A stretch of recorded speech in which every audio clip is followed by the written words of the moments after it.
Հայրենակիցներ, 2 տարի Արցախը օկուպացված է, իսկ Արցախի նախկին ռազմաքաղաքական ղեկավարները գտնվում են ադրբեջանական բանտերում։ Թեև Ադրբեջանը մինչև այս պահը հաստատել է 23 հայի գոյությունը ադրբեջանական բանտերում, սակայն 44-օրյա պատերազմից հետո իրավապաշտպանների, մասնագետների, մի խումբ նվիրալների իրականացրած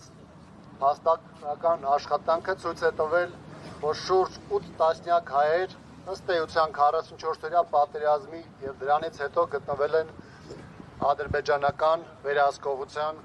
տակ։ Միջազգային այն հանրությունը, այն կառույցները, որոնք ունեն առաքելություն մարդու իրավունքների պաշտպանության եւ դրա ապահովման տեսանկյունից կամ լռում են, կամ պատշաճ ժամանակ եւ ուշադրություն չեն կենտրոնացնում այս հարցերի հանգուցալուծման համար։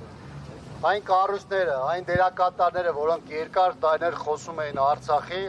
Արցախի կարգավորման, դրա հիմքում ինքնորոշման իրավունքի իրացման մասին, այսօր լռում են ադրբեջանցիների հանցագործությունների եւ հայերի ապօրինի բանտերում գտնվելու մասին։ Զուգահեռ իրականության մեջ Հայաստանում տեղի ունենում մի շարք անօրինական գործողություններ, որոնք պատշաճ ձևով որևէ արձագանքի չեն հանգեցնում։ Այս 7-8 տարիների ընթացքում 2018-ի հայտնի իրադարձություններից հետո մեծ թվով մարդիկ